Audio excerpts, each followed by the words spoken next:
I told you to sit down when I asked you to. Officer Samuel Miller's voice echoed through the Riverside Municipal Court. Sir, I'm just looking for my court-appointed attorney. Smack.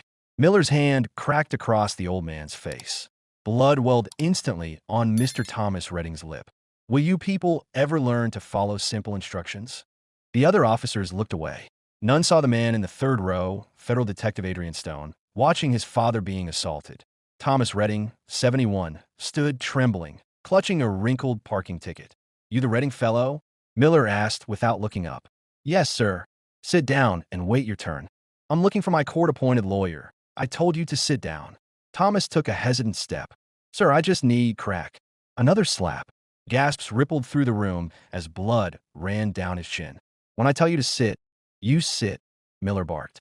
Thomas said nothing, pressing a tissue to his mouth. Adrian's jaw clenched. He watched the judge pretend not to notice, the other officers avert their eyes. He quietly noted every detail. Time, witnesses, sequence. Miller had no idea the man he struck was the father of a federal agent. Outside, Adrian caught up to his father. Dad, Adrian, what are you doing here? I saw what he did. That wasn't just an argument. It was an assault. Let go, son. I just want to pay my fine and go home. You think this is the first time? Thomas hesitated.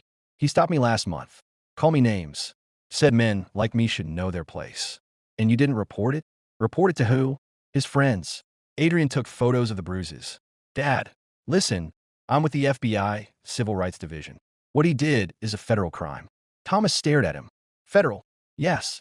And I'm not letting this go. At St. Jude Hospital, Dr. Nina Patel examined Thomas. Consistent with a strong, open hand strike, she said, documenting the wound.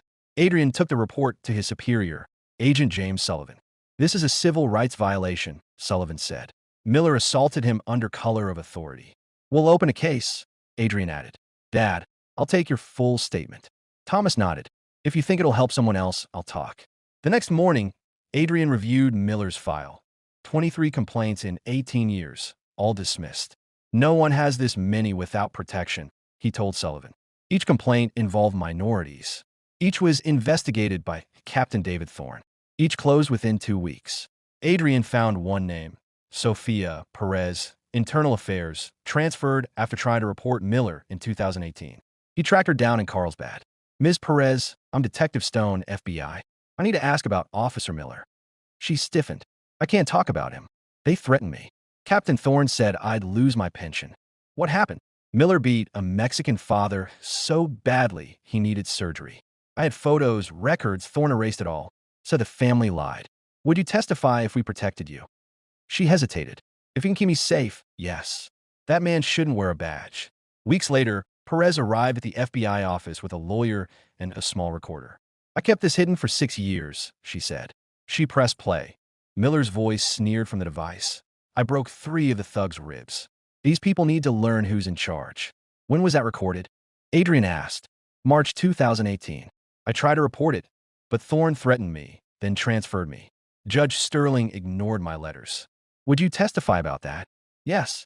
The recording proves Miller's violence and Thorne's cover-up. Adrian looked at Sullivan.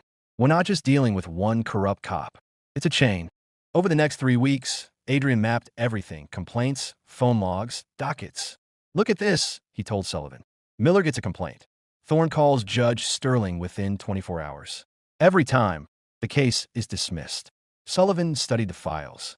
23 complaints, 23 dismissals. That's a conspiracy. And after each one, Adrian added, Sterling's clerk calls Thorne back.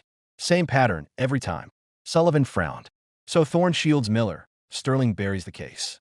They thought no one would ever connect it, Adrian said. But my father changed that. 2 weeks later, the wiretaps were live. Adrian sat in the FBI monitoring room, headphones on, as Thorne's voice came through. Sam, the feds are sniffing around, Thorne said. What kind of questions? Miller asked. About the old guy in court. You told them nothing? Of course not. Lay low. Sterling will handle it. Later that day, Sterling's voice joined the recordings. Do what we always do, David. Make the evidence disappear. Adrian paused the tape, grinning grimly. That's a confession, conspiracy, and obstruction. Sullivan nodded. They just destroyed themselves. Hours later, Adrian and Sullivan entered Judge Sterling's office with 2 federal agents. The judge looked up, irritated. Agents, I have a very busy schedule. What is this about?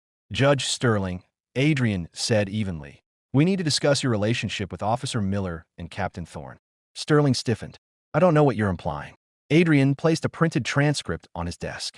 This is your call with Captain Thorne, recorded yesterday. I speak with police officials all the time. It's part of my duty. In that call, you told Thorne to make the evidence disappear. I never said that. Sullivan stepped forward. Your Honor, we have the audio. You coordinated dismissals in 23 cases involving Miller. Sterling rose sharply. I will not be interrogated in my own chambers. You're not being questioned, Adrian said coldly. You're being informed. We have enough to charge you with conspiracy and obstruction of justice. Sterling's color drained. What do you want? Adrian met his eyes. The truth. How long have you been protecting Miller? Adrian's tone was calm but cold. Judge Sterling straightened in his chair. I'm not protecting anyone. I uphold the law. Adrian pressed play on his recorder. Sterling's own voice filled the office. Do what we always do, David. Make the evidence disappear. The color drained from Sterling's face. Judge Sterling, Adrian said quietly, you are under arrest. At dawn, the arrest began. Federal agents surrounded Captain Thorne's house. At 6 a.m., Adrian watched as the door opened and Thorne appeared in a bathrobe. Captain David Thorne, you are under arrest for conspiracy and obstruction of justice. You can't do this. Thorne shouted as the cuffs snapped around his wrists. Across town, another team entered the Riverside Police Department. Officer Samuel Miller looked up from his coffee, startled. Samuel Miller, you're under arrest for civil rights violations and conspiracy. His paper cup hit the floor, spilling coffee over his boots. Imakop, istamarat. Not anymore, the lead agent replied. Later, Adrian called his father. It's over, Dad. They're all in custody. Thomas was silent for a moment. All three of them. Yes, they can't hurt anyone again. I never thought I'd see justice come, Thomas whispered. It finally did, Adrian said softly. Miller sat in a small holding cell, staring at the gray wall. His lawyer flipped through the thick folder. Sam, this doesn't look good. They've got recordings, testimony, and files that go back years. All this because of that old man, Thomas Redding. Miller spat. Among others, the lawyer replied. There are 23 victims, Sam. This is a federal case. It was just a slap. Miller protested. He didn't listen when I told him to sit. You're being charged with civil rights violations and conspiracy, the lawyer said. Minimum 20 years. Miller froze. 20 years? For slapping an old man? The lawyer sighed. Thorne and Sterling are already behind bars. No one's coming to save you. Miller asked quietly. Who's the lead investigator? Detective Adrian Stone, FBI Civil Rights Division. The name hit him like a blow. Stone, the old man's son, he whispered. I hit a federal agent's father. The lawyer shut the file. Then you're in deeper trouble than I thought. The trial was fast and public. This case is about a man who wore a badge and used it to harm, the prosecutor said. Thomas Redding took the stand first. He hit me for asking where my lawyer was. He said simply, I didn't do anything wrong. The jury listened to Sophia Perez's secret recording of Miller's voice. I broke 3 of the thug's ribs. These people need to learn respect. Then Adrian testified. 23 complaints, he told them. All dismissed by the same captain and judge. My father's case exposed the system that buried them. After 3 tense days, the jury returned. On the charge of civil rights violation, guilty. On the charge of conspiracy, guilty. On the charge of assault under color of law, guilty. Miller bowed his head, defeated. Outside the courthouse, reporters swarmed. Detective Stone, was this personal? It was about justice, Adrian said. For the 23 who never got heard. Thomas approached quietly. I'm proud of you, son. You're the reason this started, Dad, Adrian replied. 3 weeks later, Miller received 26 years in federal prison. Sterling got 12, Thorne 8. The police department fell under federal oversight, and dozens of new victims came forward. Months later, Thomas entered Adrian's new office with a small letter. Son, read this. It was from 8-year-old Emily Vasquez, whose mother had been one of Miller's victims. Dear Mr. Stone, thank you for stopping the bad policeman. My mom says you made the system fair again. I want to be like you when I grow up. Adrian smiled. That's why we did it, Dad. Thomas nodded. One act of courage changed everything. It wasn't just courage, Adrian said. It was refusing to stay silent. The letter stayed on his desk. A reminder that justice begins when someone finally speaks.